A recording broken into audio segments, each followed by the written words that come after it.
Hey there everybody, Paler here, and welcome to a little bit of a change up. So this is going to be the new format. I think I'm going to take the What You Playin' series. It's hard to call it a series, it was only one video. What was going to be the What You Playin' series is going to turn into the Let's Look At series, I think.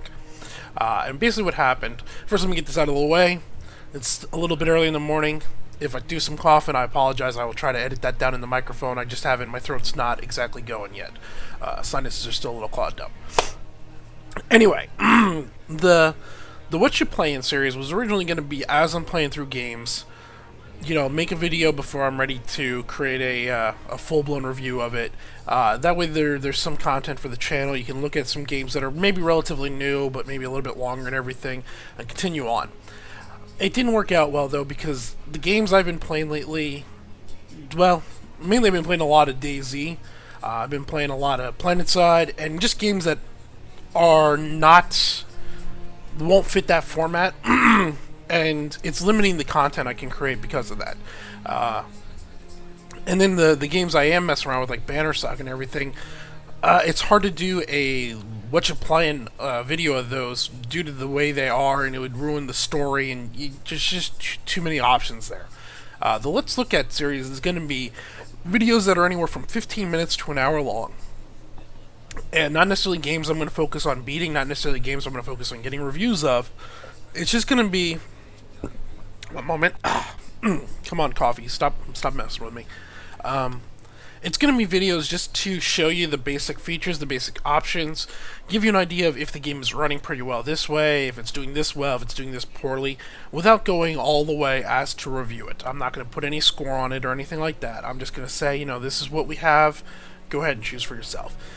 Full disclosure, this video series is going to draw a good bit of inspiration, at least at the beginning, from Total Biscuit and his WTF series. I like his format on those. It allows him to do... sorry about that. It allows him to do quite a bit of content in a relatively short time frame. It allows him to cover quite a few games, and just to do general things like that without having to beat the games and without having to narrow it down. So this is pulling a lot of inspiration from him. I'm not going to try and hide it or anything. I'm still trying to find my own niche that will work best for me. For the time being, though, we're going to pull from there and go that way, as I find it is just a generally good format to watch. Alright, so let's go ahead and let's get into it. This is the first game. This is Warlock Masters of the Arcane. And basically, this game is, if you would go ahead and you would take Dungeons and Dragons or Lord of the Rings and place it over top of Civilization 4 or 5. So you have a hex-based world, and inside that hex-based world, you have a Dungeons and Dragons type civilization where you're fighting fire elementals and wraiths and skeleton warriors and stuff, rather than the traditional armies that you find in a lot of Civilization. Now, I'm pretty sure if we go looking deep enough, we could find a mod for Civ 4 or Civ 5 that would do something similar to this. But this is a full-blown title produced by this Inoko. I'm reading it down here. Developed by Inoko. I've never heard of them before this. I looked them up. The only thing I could find from them is this game. There is currently a production for a Warlock 2. So apparently it did well enough for them to generate a second one. But this is currently the only, 1.0 or better game I could find from these guys. This is produced, or I'm sorry, so it's developed by Inoko. It is published by, Paradox Interactive. And with most Paradox games, the core concept behind the game is very solid. It's missing a little bit of the fleshing out. It could use a bit better polish, is going to be what really comes down to, at least in my experience so far. Let's go ahead and we will jump into it. Actually, one other thing. If you've ever played the Majesty games, mainly Majesty 2, this is perhaps a better representation of what it is. So the Majesty games are kind of pseudo-RTS games, in which case you don't actually train armies and then command the armies to go out. What you do is you build a kingdom. And based on the buildings in your kingdom, you can recruit so many heroes of this class or that class or whatever. Then, as the king, you issue kind of, what would they be? you issue bounties on different things. So if there's a bear patrolling around in the area, you can put a bounty on that bear. And based on the value of the bounty, certain classes will go off and try to kill the bear. You can put bounties on protecting buildings, bounties on exploring areas, and so forth. The reason I bring this up is the voice actor that did the not the tutorial, but he kind of did the narration of Majesty 2 is the same voice actor that they used here. It might not even been the voice actor. They might have just reused the exact same assets. It seems possible. Some of the lines, I think, are 100% the same. But don't quote me on that. It's the same voice actor or assets, one or the other. They also use a lot of the same same minions. So like the footmen are the same, the fire elementals are the same, the dragons are the same, and so forth. So I guess a better description of this game would be Majesty 2's world overlaid over Civilization 4. Alright, now that we got that out of the way, let's go ahead and we will jump in. Now, I'm not actually going to start a new game. I'm just going to give you a quick look at what your options are when you create a new game. So there is a multiplayer. I don't know anybody that has the game, so I was unable to play multiplayer. It's, from what I can tell, it is a direct connect, so you invite people and so forth. That's what I found. So I haven't tried multiplayer. We do have a game running that we will continue later, but let's go ahead and we'll get into the normal. So this first screen is pretty basic. You got five different difficulties. I'm playing currently on normal, and it's moderately difficult on normal. Now that's combined with learning the game as I go along. One sec. Alright. So, normal difficulty might be about right. Once you know the game and you're not trying to learn it as you go along, you might want to turn it up a little bit more. You get your victory conditions. Down here we have the world configure. Quite a few of your standard options and pretty well fleshed out. You got your map type, islands, continents, supercontinent, Great Land. You can adjust the size of it. You can have the map either be completely flat where you'll sail to the edge and stop, or cylindrical where it circles around like a normal globe. You can adjust, depending on your map size, you can adjust how many enemies you have. And there's also this little other thing here, additional worlds. What will happen is as you go through the map, you'll find these gateways, these portals, that'll take you to new worlds. I've currently found one, but I've been unable to go through it as I can't figure out how to get my guys over to it. It's out on an island and I don't have any transport ships yet. But there are these portals that take us to other worlds. This whole thing, it's pretty nice. It looks like there's quite a few options, but it's kind of obnoxious. All these different flip things in order to change. It would have been nice just a standard menu. But, it is what it is. It works once you figure out what it is you're looking at. The other nice option is you can actually customize your starting character, which gives your civilization its perks. So there's several predetermined ones. You can go through here and we got orcs, dragons, humans, and so forth. Then you can go ahead, and you can customize, let's take this guy, say, different options. And you have these trees here. And what will happen is when you first start off, if we reset, you have 10 points you can spend on anything you want. And once you used up all those 10s, those are what you start off the game with. Now, on the right-hand side, you have spells. For the most part, I kind of been leaning to the fact that I would do perks over spells. Spells are researchable. So once you get in game, even if you don't go in with these spells, you could then research them later on. Perks, as far as I could tell, you cannot get in game. It's something you have when you start off, or you don't get at all. So I find going for the perks might work a little bit better, as it'll give you a solid bonus throughout the entire game. Something like plus 10 production. I think that's gold production. Say farmer for more food, and then we have 3 points left. We'll say treasury. Then we could do mana vault. We don't really need a whole lot of mana. Say fireball and lesser heal. So we can heal our units. We can directly attack enemy units. We're going to be making more gold throughout the entire game. We're going to be producing more food throughout the entire game. And we start off with a pretty good gold supply. Something like that is what I would look at. Now, this is by no means a definitive, this is the way you should do it. I don't know. But it seems logical. Focus on the items you cannot obtain within the game with your initial set. Now, we're not going to worry about any of this because we're not loading a new game. We're going to go back to a previous game. We will go ahead and we will load in. Let's see, we're 28 turns in. Yeah, 28 turns in. Come on, load. Load. Alright. Let's go ahead and we'll get into it. And here we are in the world map. Now, this should look kind of familiar if you're at all have played a Civilization game. You got the hex-based world. You got cities. Those cities have influence. Within the influence are what they can build. You have other cities over here.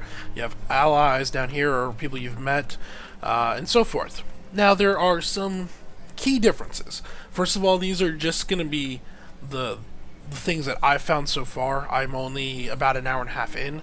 But what I've noticed, let's see here. Where do we want to begin? First of all, there is no tech trees. Instead of tech trees, you now have spells that you research. And you research these spells based on your research points. Very similar, they've just basically swapped out. Now, you go through and you pick a spell. After it's completed, you can then, that spell gets added to your spell book. Certain spells cost different amount of mana, 11 mana, 20 mana, or whatever, and require different amounts of time to cast. For example, this one requires 2 seconds to cast. This one requires almost 1 turn to cast, and so forth. Apparently, as you go through and you become more powerful, these things count down. So basically, once you're under the one thing, it doesn't really matter. It'll be cast instantly on that turn. These would go around to the next turn, and so forth.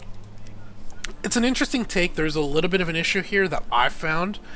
There's no way for me to see the entire spell map to know, okay, if I research this, what'll be the next option here? And if I research that, what'll be the next option? So I can't identify a spell I want to get and focus down a path to get there. I'm guessing there's a wiki somewhere where you can see the whole tree, but as far as I can tell in-game, there's no way to see that. Basically, what I've been focusing on is I take whichever item has the least amount of time, so it would be this one next. I research that, and then I move on, and I'm just researching the lowest stuff in order to get a balanced idea of what is going on. But that's what you have here instead of technology. Let's see. The next thing is there's actually hero units. So I'm going to open Hall of the Lords.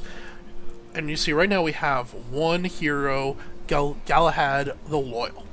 This guy came to me about 5 turns back, and basically just one of the events showed up, and he was here, and they were like, do you want to hire this guy? And I was like, sure, I'll hire this guy.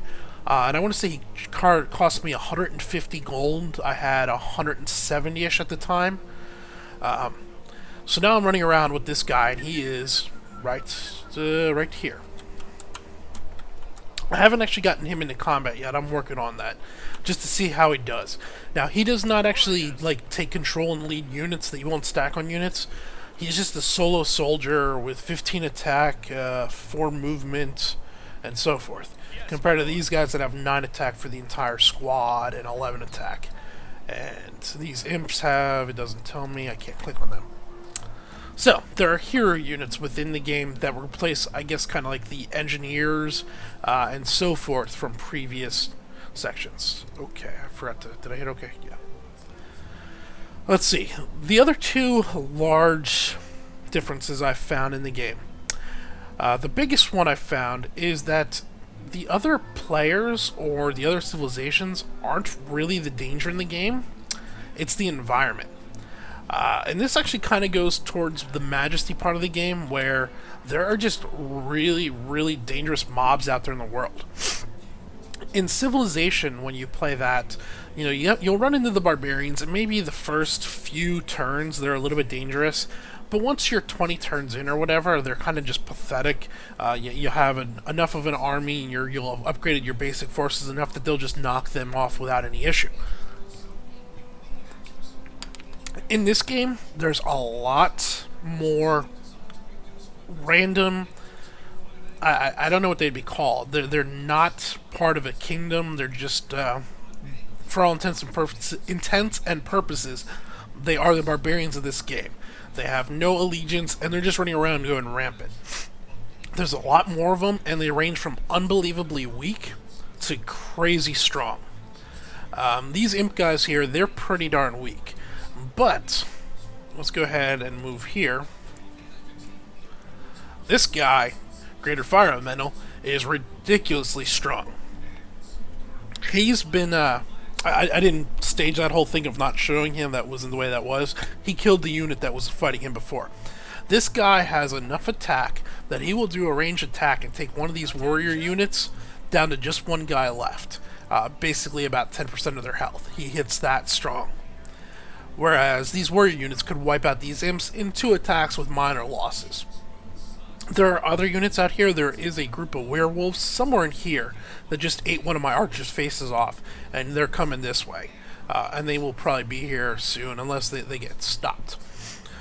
But this is kind of what you have. I've seen so far, I've seen fire elementals, I've seen werewolves, I've seen dragons, I've seen wraith. I don't know what they'd be called. Can we see them? No, we can't see them. Basically, they're dragon whelps. So there's a group of like 10 of them together. I've seen a giant fish. This is my second ship I've had. My first one got eaten by a giant carp-looking thing. I don't know, Finding Nemo's evil uncle or something. Ooh, let's do we have any move turns left? No, we're out of turns. If I sail over that, I'll pick up some items. So I've seen giant fish. Down here, some wolves. So the wolves seem to be about the weakest of the group. They're pretty pathetic. But that seems to be the biggest change. I've not had any trouble with other civilizations sending armies against me, or even being mean. Down here, so when we first started off the game, this was my initial city, and I started off with one set of hunters and one set of rogues. And I started exploring. The first thing was I came down this way and I discovered this city. Another NPC, let's see, there is a diplomatic right here, this chick. And right away she was just like, hello, do you want to create a non-aggression pact? I was like, sure. So we went non-aggression. And then basically I didn't attack her for 5 or 10 turns, and then she offered me a treaty. I didn't send her any gifts, I didn't give her anything to make her like me. Just the fact that I didn't go to war with her, excuse me, the fact that I didn't attack her seemed to make her happy, and she offered an alliance, and I went ahead and took it, because at the time, this fire elemental was standing right here and just beating the crap out of my units. I managed to scare him back enough that he retreated. From here, my next move was I brought my hunter unit up here, and I got about here, right around these donkeys. In fact, that's what I was aiming for. I was trying to get to these donkeys.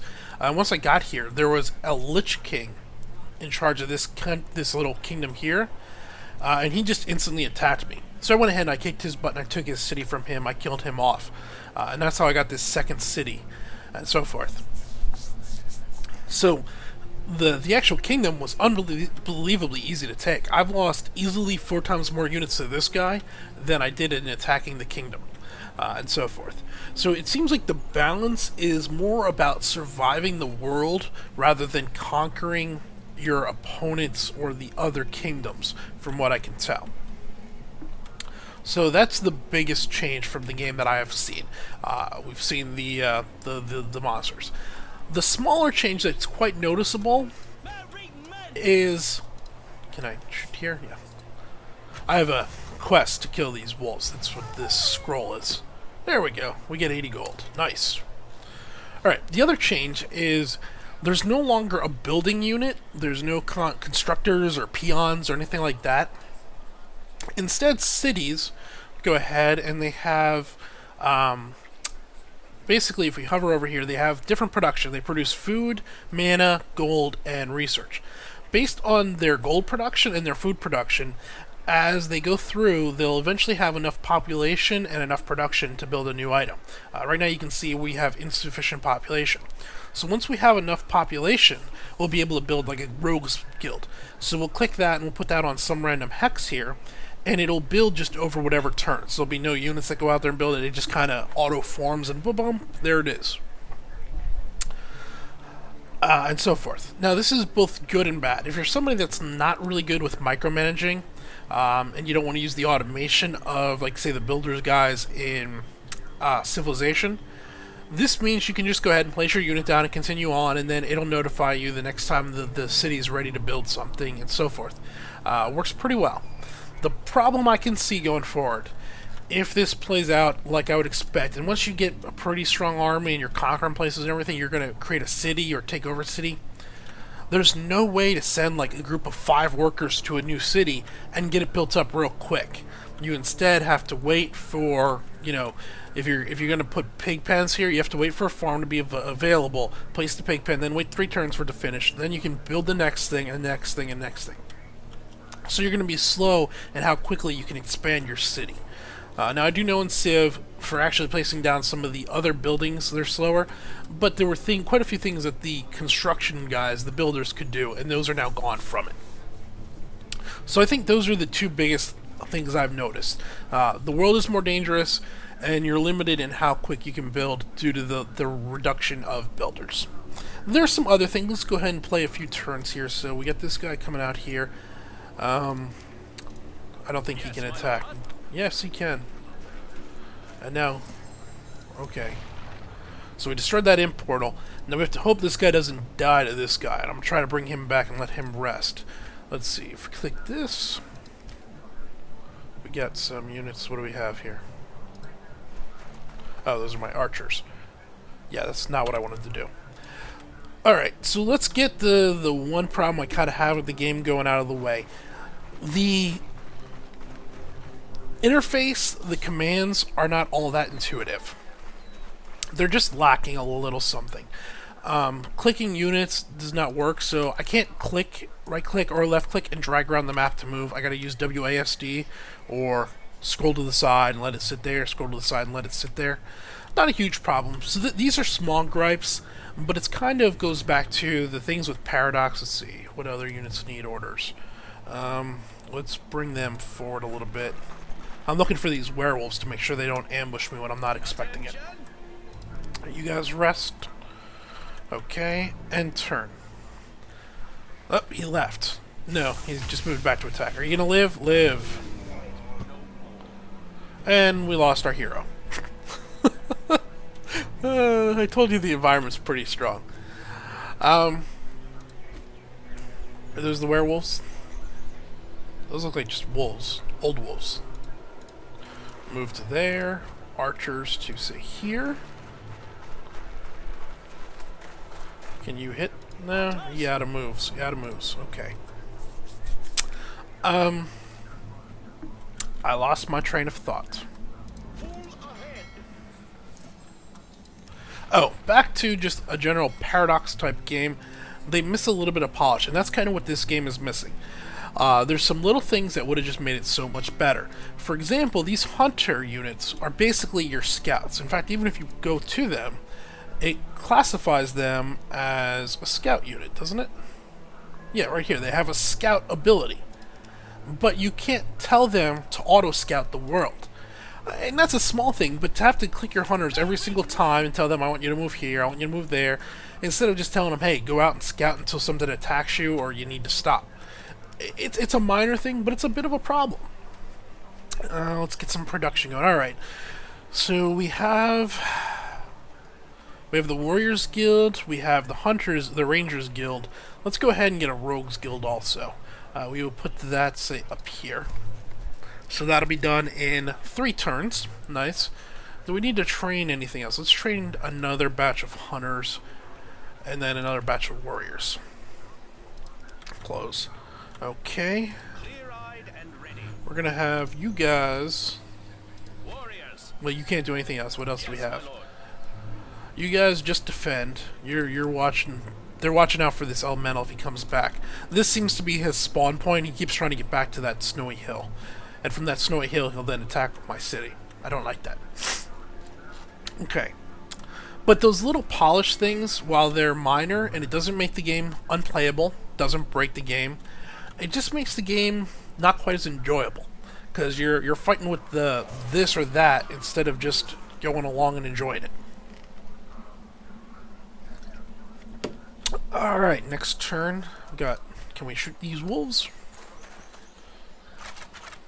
Yeah. Die, wolves. Alright, or don't die. Just sit there. You can see some of those dragon guys down here attacking this kingdom. Let's see, what other things would I point out? I'll also say, why are you guys hurt now? You weren't hurt a moment ago. Is there attrition? Spell. Lesser heal. Heal. Should have used regular heal. Alright. That works. Go ahead and defend again. For example, just clicking on a unit like right here, and if I want to click down here, it puts up the movement thing for them, which seems silly considering if I misclick here a little bit, the guys are going to go ahead and walk off, and I can't undo that move. Now, once they move, they'll move down to this point here because that's as far as they can travel. I'll be able to cancel before they move on the next day, but a single misclick can move your entire units the wrong way. There's no, at least in Civ, you click, you tell them, okay, here, and then once you click the hex, it'll show the map, and do you want to move there, yes or no? You can't do that with this. It's again a minor gripe, but it's a little gripe that a little bit of forethought into that, a little more polish, could have really turned this up. Hey, there's some werewolves. Can I shoot them? Yeah. These guys are pretty darn strong. They ate my face off earlier. Not this exact army. Ooh, what do we have here? We have bears. You're getting to see some of the mob variety, and it's nice. It's interesting. So we got bears, we got wolves, we got units that still need an order. Let's see, who's that? That's you guys, that. Okay, enter. Alright, so I guess it's time to kind of summarize a little bit more. I could go turn after turn after turn and try to show you more, but you get the general idea. If you know Civilization games, you can pretty much expect how it's going to play out. So there's no need to continue on. What do I think? Well, I think it is a unique take on a familiar formula that most of us all know from the Civilization games. Is it strong enough to stand on its own and justify its own purpose? Or justify its own purchase? I believe for the price point, yes. $20 seems a bit much, especially when you consider there's not an expansion, but a sequel coming, and it could make this one completely irrelevant. Now, it could also be the sequel's terrible, and this is the better version. We've seen that happen from Paradox published games before. No way of knowing until it actually hits the market and we can try it out. What I would say is, if you're a huge Civilization fan and you want to try something a little bit different without going into modding or anything like that, go ahead and take a look at this. You'll feel at home right as soon as you jump in. It'll give you a few different things to do without having to change up the original Civ game. However, at the same time, you might end up missing a lot of the polish of the Civilization games.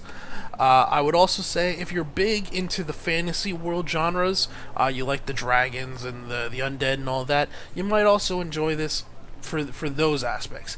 It's a pretty approachable game. Most anybody could play it. It's not a high-speed game of like StarCraft where you have to react and adjust and build this or build that. No, you can take it at your own pace with the turn-based strategy and everything. So it makes it pretty easily for anybody to walk into. But I think that's where I would say keep an eye on this, put it on your wish list. If you see it for sub $10, go ahead and take a look at it. If you see it for $3 to $5, I would definitely say then it's worth purchasing. You can definitely get 5 to 10 hours worth of enjoyment out of this to justify a $5 price tag. I just don't see the $20 price tag there. I think that'll about do it. So this has been Paler. We're playing Warlocks. Thanks for watching.